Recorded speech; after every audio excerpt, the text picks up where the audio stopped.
Assalamualaikum warahmatullahi wabarakatuh. Alhamdulillah, alhamdulillahi rabbil alamin. Alhamdulillahilladzi anzala as-sakinah fi qulubil mu'minin liyajdadu imanan ma'a imanihim. Allahumma salli wa sallim wa barik ala Muhammadin wa ala alihi wa ashabihi ajma'in. Ya Allah, Allahumma aftah lana hikmatak wansur alaina rahmataka ya dzal jalali wal ikram. Allahumma nawwir qulubana binuri hidayatik kama nawwatal arda binuri syamsik abadan abada birahmatika ya arhamar rahimin.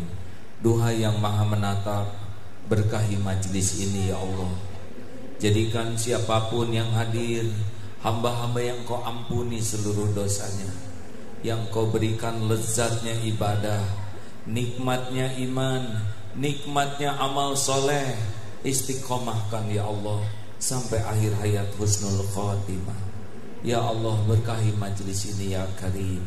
Amin ya Allah ya Rabbal alamin. Walaupun kita tidak melihat Allah, tapi Allah subhanahu wa ta'ala sedang menyaksikan pertemuan ini.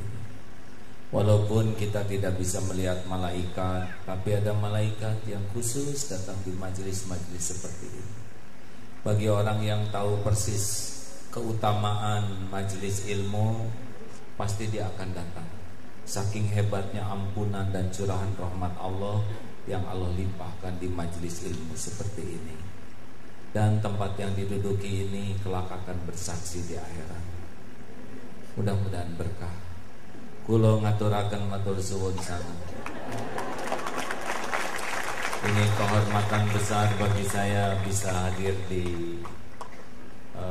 Nurul Hayat ya, Masya Allah, cahaya kehidupan. Ini pertama kali saya di sini ya Mas ya, tapi saya senang sekali. Apalagi barusan saya sedang menengok kambing yang jadi sate dan gulai ya. Alhamdulillah. Jangan lihat foto yang itu. Itu di foto tahun 2015 tahun yang lalu, ketika saya masih centil-centilnya dulu. Lain kali gak usah masang-masang potret gitu ya. Lebih penting menjaga hati daripada menjaga topeng. Betul? Saudaraku sekalian, saya mohon maaf kalau saya lihat dari depan ini wajahnya ada kemiripan. Ini wajah-wajah banyak masalah. Bagaimana kalau judul malam ini kiat menghadapi persoalan hidup? Setuju? Banyak masalah baik atau buruk? Jawabannya begini, apakah Nabi Muhammad punya masalah? Sedikit atau banyak? Ringan atau berat? Sederhana atau rumit? Hasilnya hina atau mulia? Persoalanlah yang mengangkat derajat seseorang. Jadi jangan bangga kalau tidak punya persoalan. Boleh jadi seperti yang tidak sekolah.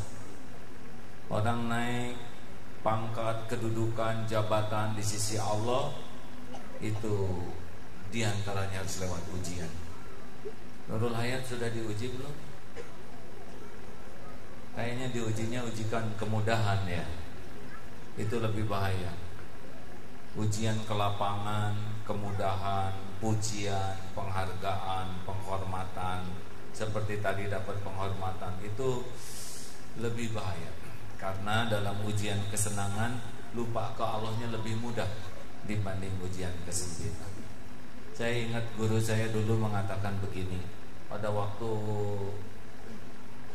diuji dengan popularitas, kekayaan, guru mengatakan begini,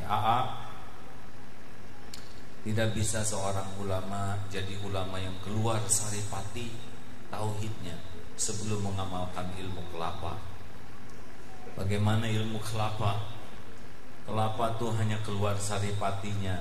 Pertama dia harus coba dijatuhkan dari pohon. Tidak ada kelapa yang jatuhnya pelan. Sudah jatuh bukannya dibelai, tapi dijambak sampai gundul. Harus kuat ketika dijambak. Kalau sudah gundul bukannya dikecup, kelapa gundul digetok pakai golok sampai belah. Sudah belah bukannya dikecup, dicungkil sampai copot dari posisi. Sudah dicungkil, disisir sampai mulus. Sudah mulus, diparut. Sudah diparut, saya bukan nakut-nakutin mas ya, tapi kalau diberi kelapangan bisa bersyukur, selamat. Tapi kalau diberi kelapangan kurang bisa syukur dan Allah masih sayang, biasanya dikasih kepahitan. Kalau saya dulu dikasih oleh Allah ujian duniawi dan kelihatannya tidak begitu sukses menjaga hati, sehingga Allah ngasih dari puji diganti caci, sedemikian. Alhamdulillah.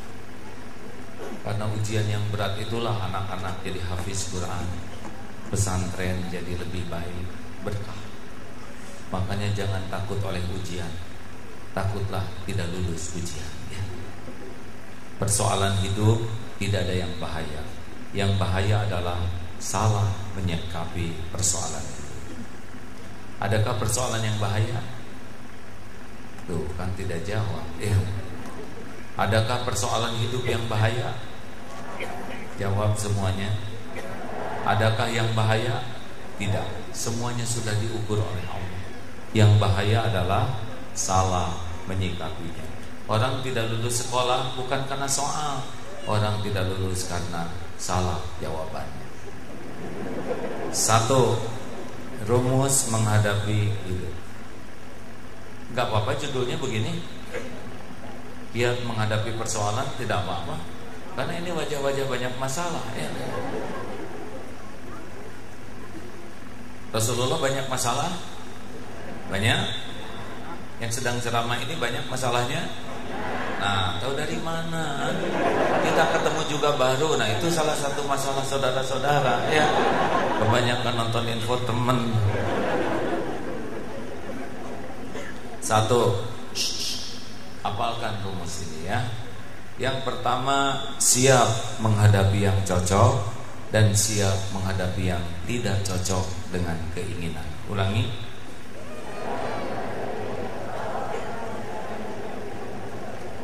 Semuanya bicara. Satu, siap menghadapi yang cocok dan siap menghadapi yang tidak cocok. Mengapa?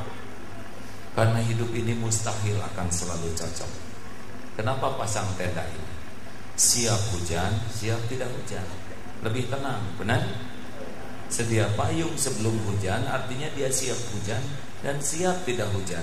Sedia ban serep di mobil, artinya siap meletus, siap tidak meletus. Hidup pun harus selalu siap. Jadi jangan hanya siap dengan yang cocok, karena tidak akan selamanya. Dan mustahil semua keinginan kita terwujud, itu mustahil. Ibu ingin sehat? Bapak ingin sehat? Orang lain sedunia ingin sehat? Kalau semua terkabul, apa yang terjadi?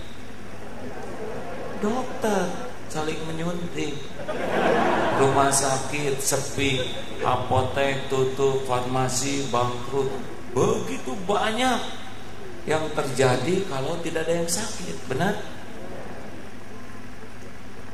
Sakit sehat itu hanya episode. Yang jadi masalah salah menyikapi sakit atau salah menyikapi sehat. Berapa banyak orang mulia karena sakit, berapa banyak orang hina karena sehat. Benar? Jadi jangan menganggap sakit itu sebuah masalah, karena kadang-kadang sehat yang lebih masalah. Ya, coba kalau para koruptor itu sakit ingatan, dia tidak akan korupsi. Ya. Surat Al-Baqarah ayat 216. A'udzubillahi minasyaitonirrajim. Wa 'asa an takrahu syai'an wa huwa khairul lakum. Boleh jadi engkau tidak menyukai sesuatu padahal baik menurut Allah bagimu. Wa 'asa an tuhibbu syai'an wa huwa syarrul lakum. Boleh jadi engkau suka padahal itu yang buruk bagimu. Wallahu ya'lamu wa antum la ta'lamun. Allah Maha tahu, kalian tidak tahu. Makanya jangan sok tahu. Digigit anjing baik buruk? Bingung kan? Nyebut buruk takut salah, nyebut baik takut digigit. Ada orang minta jodoh, ya Allah beri saya jodoh, saya ingin menikah, hanya Engkau yang kuasa menikahkan setiap hamba-Mu. Keluar dari rumah langsung ada yang tertarik, langsung dia mendekati, akan mengejar serta menerkam dan menggigit. Ya Allah, saya minta jodoh, kok yang datang anjing betina. Dibawa ke rumah sakit, bawa ke dokter, ini lukanya agak parah, dibawa ke rumah sakit. Hari berganti hari, akhirnya tahulah rahasia takdir. Ternyata jodohnya perawat, ya. Karena kan Allah mau menjodohkan dengan perawat ini. Tapi perawat ini adanya di rumah sakit bagian gigitan anjing. Nah, supaya ketemu, ya, maka SOP harus dipatuhi, ya. Ini kan udah pakai ISO, ya.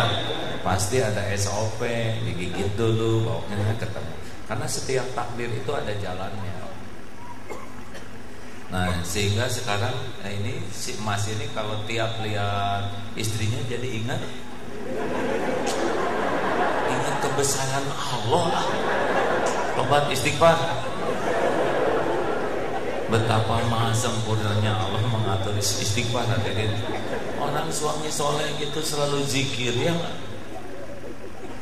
Tapi ya tentu saja yang belum punya jodoh tidak usah nyari anjing, ya kan? Tiap orang beda episodenya. Begitu pula yang digigit anjing jangan GR, ya. Tidak identik jodoh. Ayah saya tentara, TNI, prajurit, cita-cita masuk akabri dulu, tapi tidak jadi karena merasa kurang tinggi. Dulu sakit hati, sekarang gembira sekali, tidak jadi TNI, malah jadi gara-gara gagal ini.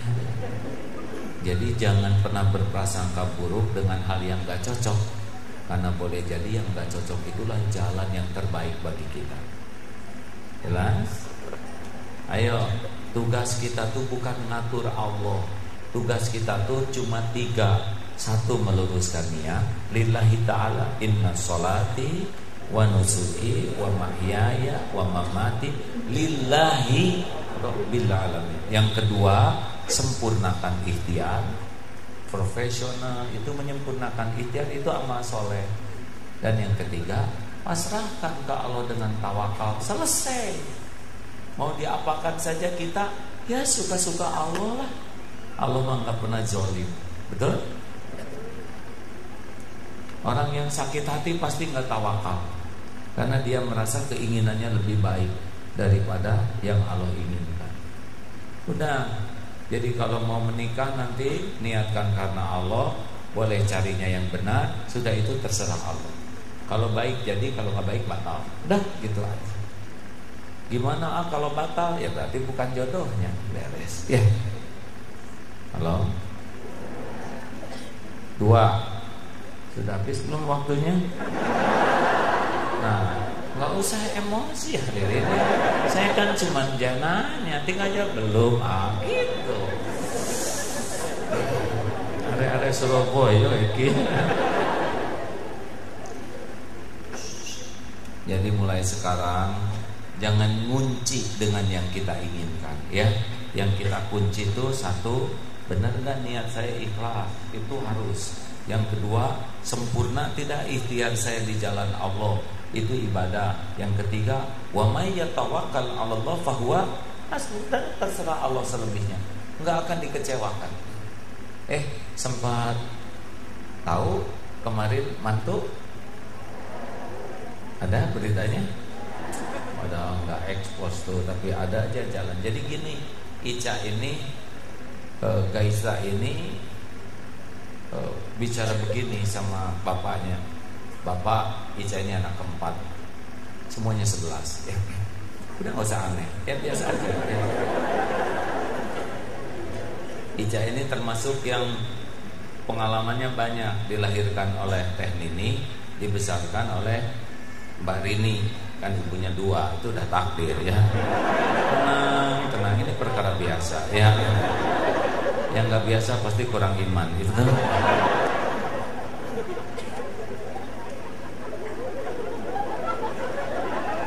Jadi lahirnya Teh Nini waktu besar sekolah di ibunya yang di Jakarta. Selesai sekolah, lihat adiknya hafal Quran, lalu ikut menghafal Quran. Sebelum kuliah hafal Quran dulu. Dan bicara begini, Bapak, Ica tidak akan nyari calon suami. Hakikatnya Allah yang menentukan, syariatnya terserah Bapak. Ica mau full aja ngapalin Quran. Waduh, gara-gara diserahkan urusan ke saya jadi hunting kemana-mana. Mana nih calon mantu ya? Tiap ceramah ada diselidiki. Sampai akhirnya saya pusing sendiri. Saya serahkan aja ke Allah. Ya Allah, hanya Engkau yang maha tahu. Anak ini milikmu, calonnya juga Engkau yang maha tahu. Alhamdulillah, dapatlah itu santri yang jadi imam, yang juga hafiz Quran dan lebih bagus.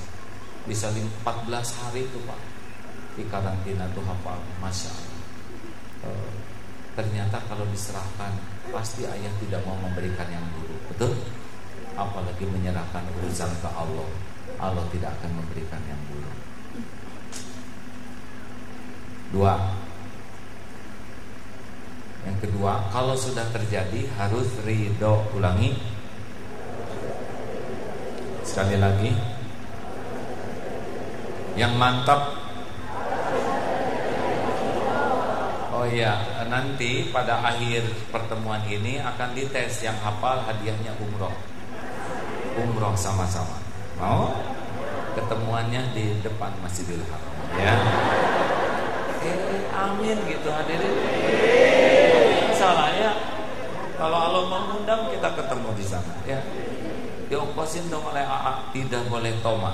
Jangan berharap kepada orang ya. Ke Allah.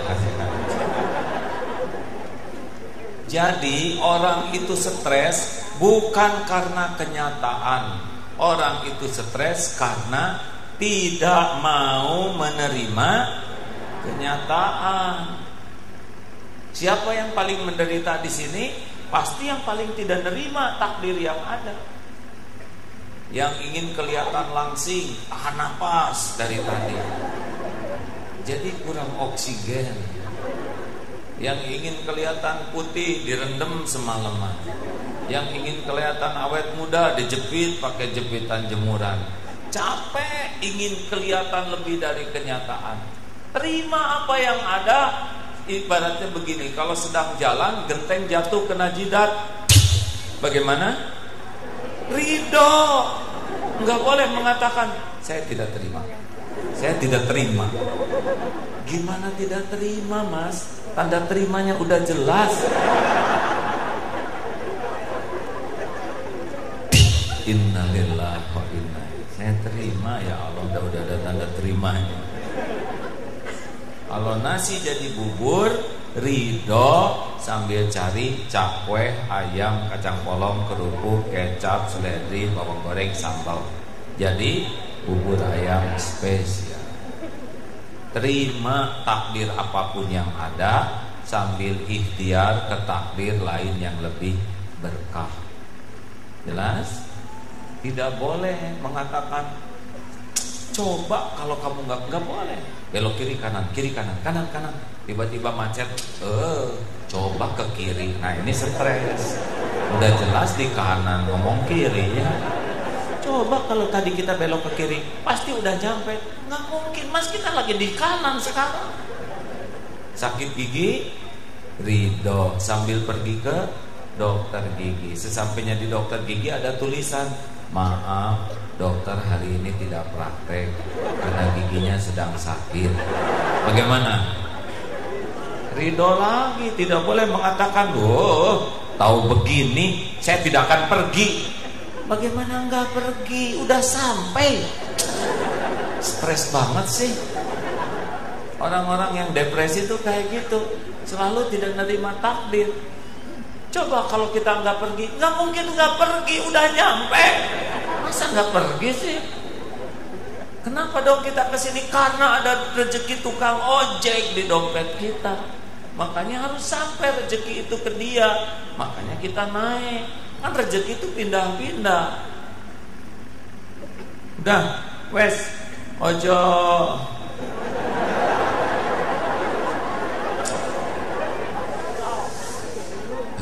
Susah bahasa Jawanya.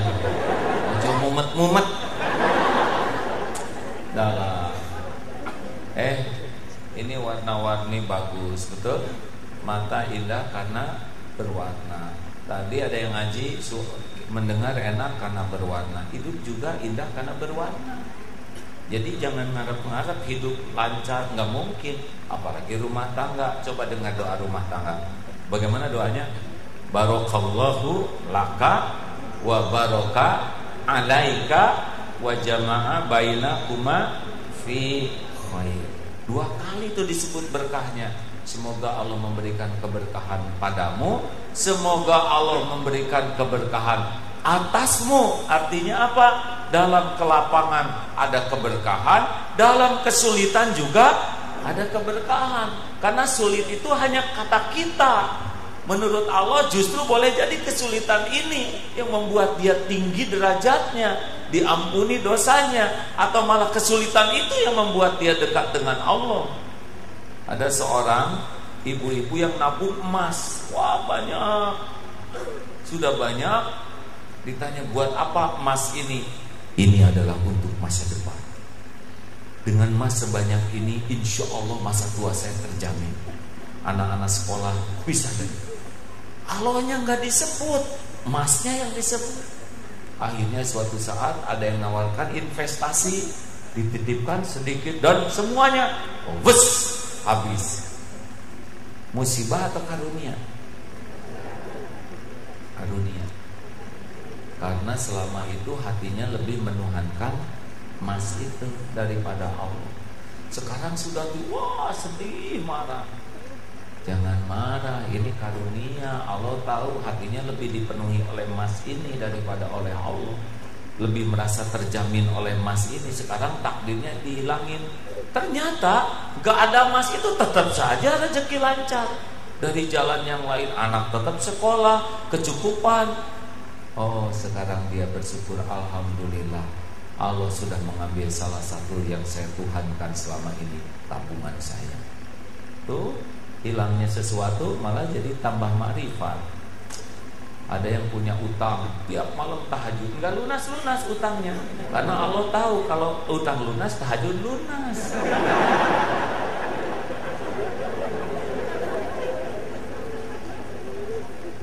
Sing ridho ya. Hidup ini akan berwarna. Jangan heran. Hari ini puji, besok caci, ada senang, ada susah, sehat, sakit, mudah, sulit. Betul tidak? Ibu, Bu, mau dipuji suami?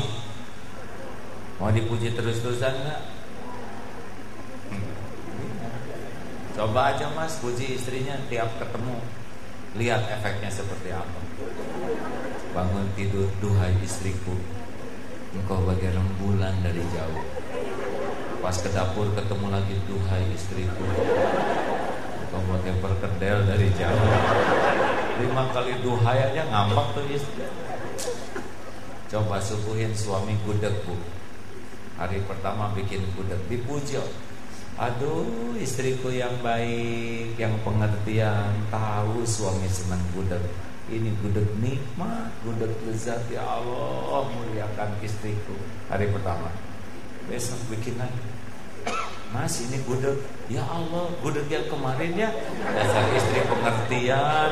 Alhamdulillah. Besoknya bikin lagi gudeg. Mas, ini gudeg. Oh, gudeg. Sini. Hari keempat, Mas, gudeg.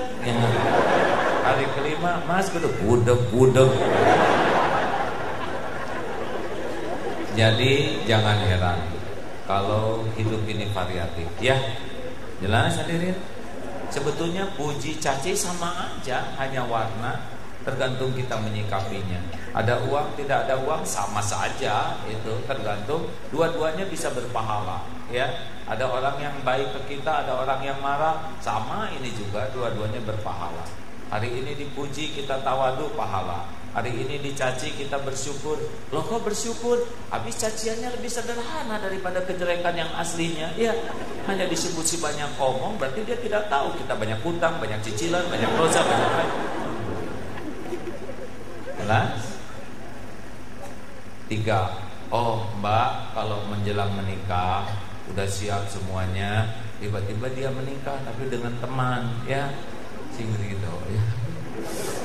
Sakitnya sampai ke sini. Rasa sakit itu sebanding dengan tingkat kita megang kepada makhluk. Jadi kalau kita megangnya kepada Allah, tawakal, sakitnya oleh Allah ringan. Tapi kalau megang kepada keinginan, sakitnya berat. Kayak pengen sekali punya jabatan dan gak ada takdirnya, pasti sakit tuh. Padahal orang yang paling sengsara adalah orang yang menginginkan yang tidak ada takdirnya, pasti sengsara. Makanya kalau jatuh cinta tuh gak usah pakai ngotot ya, karena belum tentu takdir. Benar? 3. Jangan mempersulit diri. Ulangi. Enak duduk begini. Yang belakang kelihatan tidak? Tidak? Berdirilah gilirannya. Namanya juga jangan mempersulit diri. Bentar ya Bu ya, istirahat dulu. 1. Siap menghadapi yang cocok dan siap menghadapi yang tidak cocok. Tugas kita cuma 3. 1. Meluruskan niat, menyempurnakan ikhtiar, pasrahkan ke Allah dengan tawakal. Surat apa tadi?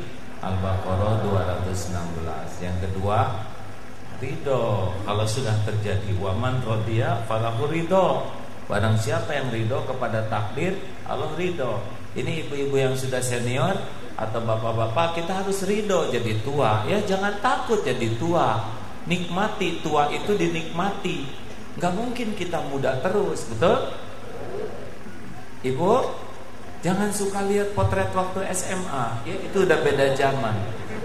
Dulu ibu pakai seragam SMA lucu, sekarang dipakai lagi lebih lucu loh Bu.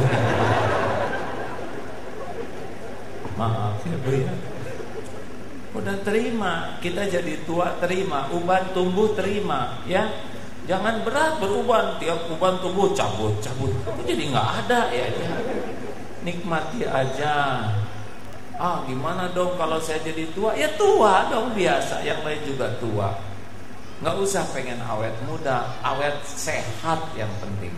Dan nggak mungkin, aduh ibu makin lama makin muda, mustahil. Gak mungkin.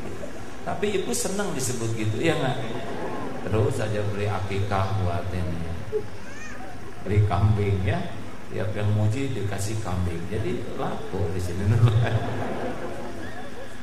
3. Apa yang ketiga?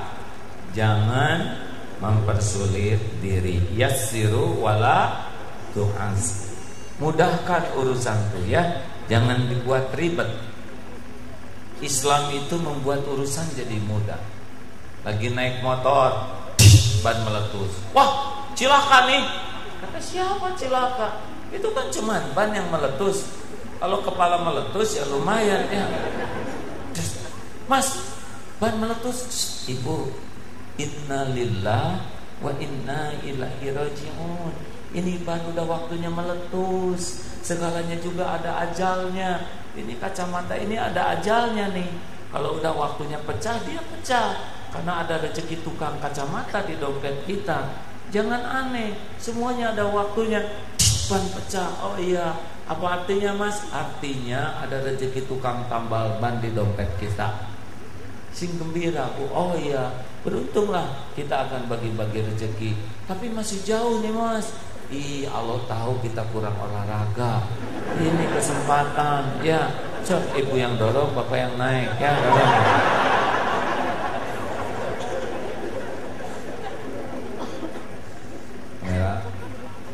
ya.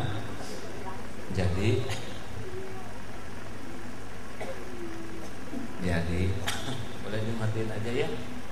Saya agak apa-apa. Ini niat baik udah sampai, ideal udah sampai, cuma saya kedinginan. Nah itu aja yang gak ceramah ya.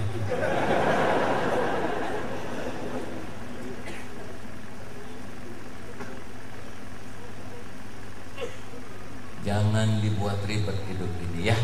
Ingetin, kalau setiap persoalan kecil jadi persoalan besar, kapan bahagianya hidup ini?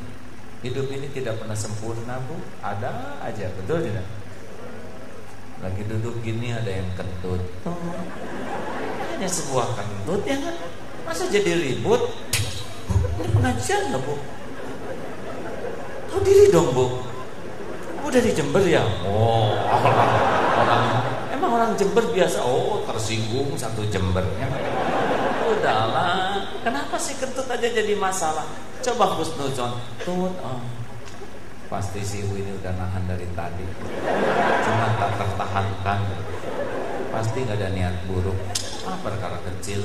Dia kentut, saya juga udah kan sebelumnya. Alhamdulillah, telinga saya masih normal, bisa mendengar suara selembut ini. Pas kecium bau, alhamdulillah, hidung saya masih sensitif, bisa mencium bau badak di sebelah saya. Udah lama lah, napas saja pakai mulut. Iya kan, ini serius Pak. Kita kan biasanya yang remeh-remeh aja ribut, betul tidak? Kenapa sih harus ribet hidup ini kan? Mereka mau ada motor. Kenapa tuh? Mungkin mau ke WC. Oh iya. Kalau semua urusan dibikin ribet, capek atuh. Capek. Ibu pernah dengar cerita tentang yang belanja namanya Bu Ribet ya? Jadi dia belanja buah-buahan. Nah yang jualannya si mbaknya lagi bete, lagi gak enak hati. Mbak, berapa ini buah ini harganya? Lihat dulu dong Bu, baru nanya. Tuh ada, tuh harganya udah ditulis. Kok tukang dagang judes banget sih? Pembeli kok rewel banget sih? Amit. Baru sekarang saya lihat pedagang seperti saudara. Sama, saya juga baru sekarang lihat pembeli kayak ibu. Saya tidak mau beli di sini, biarin, masih banyak beli yang lain. Kerudung membesar, langsung naik mobil, pintu. Ada apa mah? Diam Pak. Ini urusan harga diri perempuan. Suami yang nggak tahu apa-apa jadi korbannya. Kalau anaknya dari belakang jok belakang, mama diam. Begitulah adanya. Untung ada salah seorang jamaah Nurul Hayat ke sana. Ya. Kebetulan dia baru beli kambing. Donatur di sini, Mbak. Assalamualaikum Mbak. Waalaikumsalam. Berapa ini harganya? Sama aja lagi. Tadi nanya, sekarang nanya. Tuh, udah ditulis. Oh, maaf, gak kelihatan. Banyak alasan. Maaf ya. Beli deh sekilo. Kalau harganya 12.000 sekilo. Ibu segini kerennya cuman beli sekilo. Nyapain 5 kilo gitu Bu.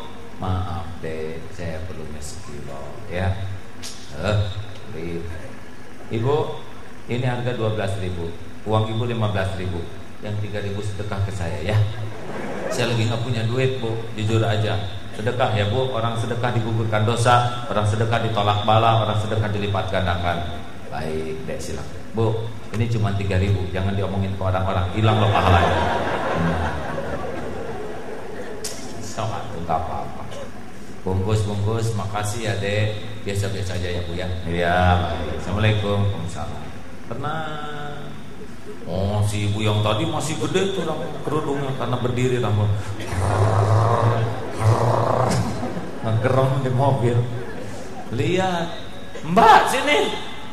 Kenapa Bu? Kenapa bisa sabar? menghadapi tukang dagang error kayak gitu.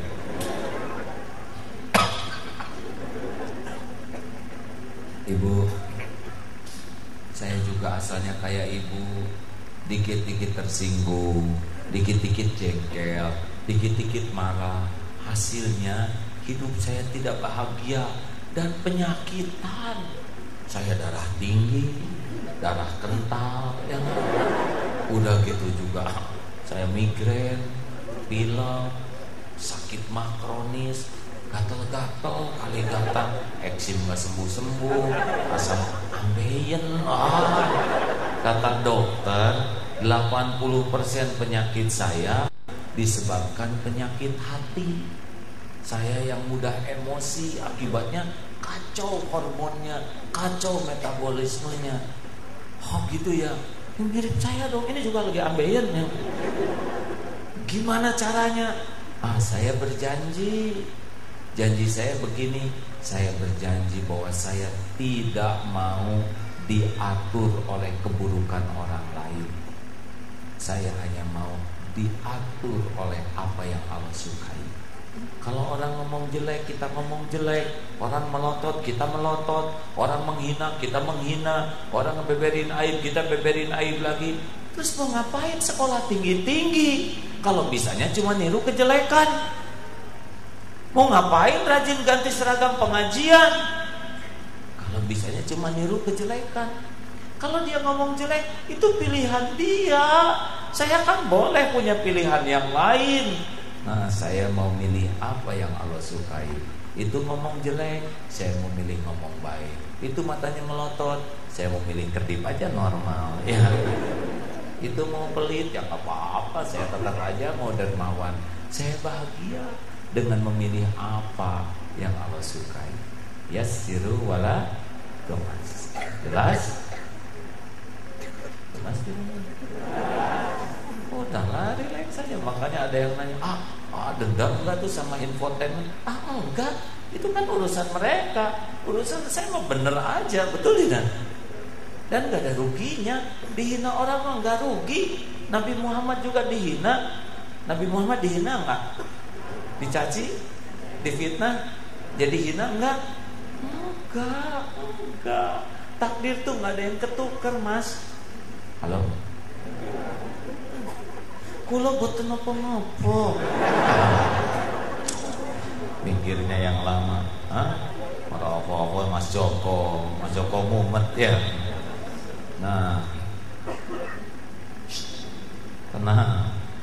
Mau tahu rahasianya supaya kita enggak ribet hati ini ngadepin orang yang enggak suka ke kita? Mau tahu enggak? Ini kita aja ya. Jangan cerita sama tetangga ya, sebab dia ada di sini sekarang. Kalau ada orang enggak suka ke kita, kita harus evaluasi diri. Jangan-jangan kita yang salah. Tapi kalau kita enggak salah, dia tetap menghina kita, kita harus bersyukur. Sebab orang yang sebel ke kita, orang yang ingat terus kepada kita siang dan malam. Kita udah tidur, dia masih melek aja mikirin kita. Ya, setia banget ya. Kita gak punya waktu buat nyari kekurangan diri, beliau seluruh waktunya mencari kekurangan kita. Masya Allah, luar biasa ya. Besoknya dia akan terus ngomongin kemana-mana tentang kita. Akibatnya kita jadi tahu kekurangan yang harus diperbaiki. Setia banget, betul? Udah gitu pahala dia dikasihin ke kita. Dan kalau habis pahalanya, dosa kita diampun oleh dia. Kesetiaan apalagi yang kau ragukan? Pengorbanan apalagi yang kau kehendaki? Harusnya dikirim buah-buahan tetangga begitu. Kita nggak rugi apa-apa, malah pahala banyak, dosa habis, betul? Kenapa harus sebel? Doakan kebaikan. Yang bahaya tuh kita sebel sama tetangga. Coba kalau kita sebel sama tetangga, pasti susah keluar, ya kan? Yang asik sebel banget tuh. Nyapu aja seharian, rumah kecil buat jadi susah keluar. Tahu-tahu tetangganya ganti TV. Ganti TV, Pak. Begitulah, Bu. Tetangga naik haji, ibu naik tensi ya. jangan sebel ke orang, ya. Setuju? Pak, Bapak, sing sabar jadi lelaki, ya. Jangan mudah jengkel sama istri. Wanita itu dibuat dari tulang rusuk yang bengkok. Kalau kita kerasin, patah. Dibiarin aja, tetap bengkok. Jadi digimanain tuh ibu-ibu? Dibijakin, sing bijak. Memang dunia wanita ya sering gak jelas gitu, Pak. Coba. Kita nggak boleh marah, Pak. Ini bukan berdasarkan pengalaman pribadi, ya. Pengalaman bersama. Coba nanti, ya. Pokoknya jangan cepet jengkel, ya. Ingetin. Nanti suka nanya wanita tuh, Mas, saya pakai baju yang mana nih kondangan? Yang biru atau yang hijau? Yang biru, sip, kok. Bagus. Tapi yang hijau juga bagus. Oh ya, hijau juga bagus. Keluar teh baju kuning, Pak. Udah stakar kebak dipikirin. Jangan, kok jadi kuning? Jangan. Oh iya. Nanti ngaca lagi. Biasanya mau pergi kan ngaca. Mas, pakai baju ini saya kelihatan langsing ya? Aku langsing, Bu. Berarti yang kemarin gendut dong. Salah lagi ya.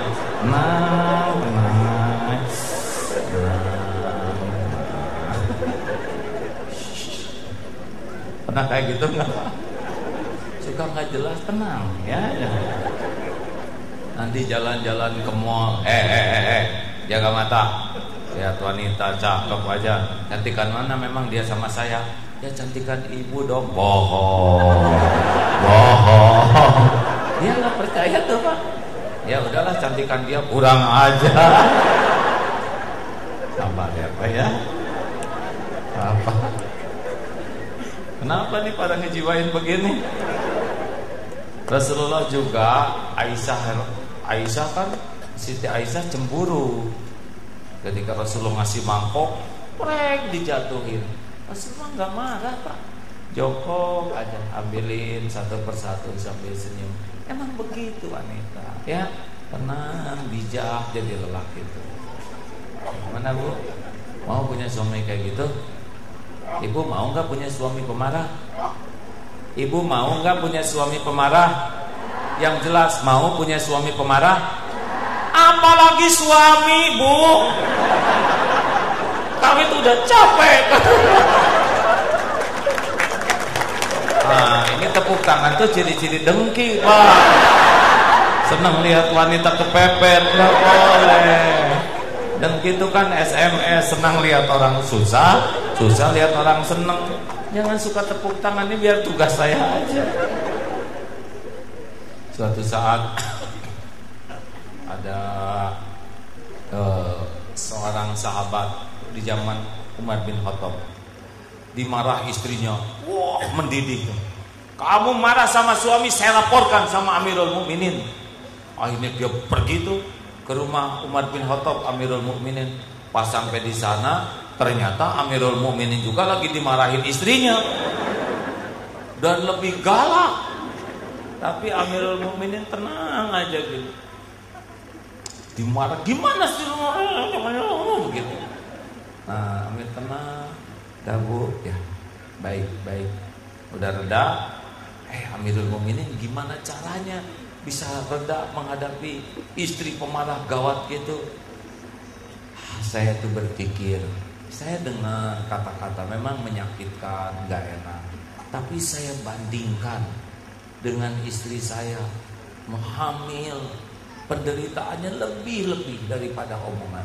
Melahirkan, sakitnya, mempertaruhkan nyawa, lalu ngurus anak, begitu repotnya.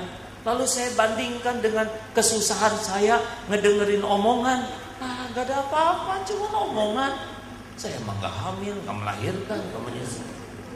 Jadi ya sudahlah, apa-apa. Tuh gitu, Pak. Aduh, ibu senang ini. Mau dengar cerita ibu-ibu yang suaminya galak, Bu? Ada ini ibu-ibu sabar juga, suaminya galak juga. tenang aja. Suaminya nanya, "Bu, kok ibu bisa sabar gini ngadepin saya? Gimana caranya sih?" Saya sih kalau bapak marah mah ke kamar mandi aja." "Oh ya, emang di kamar mandi ngapain?" "Ya saya kalau sakit hati mah gosek WC aja mas." "Oh bisa tenang?" "Iya mas, kan pakai sikat gigi mas." Jangan, tidak boleh.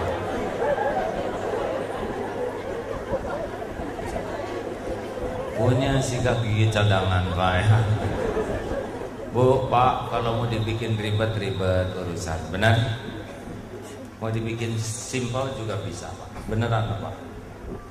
Jangan terpancing membuat kita sengsara, mempersulit diri. Ya. Nomor berapa sekarang?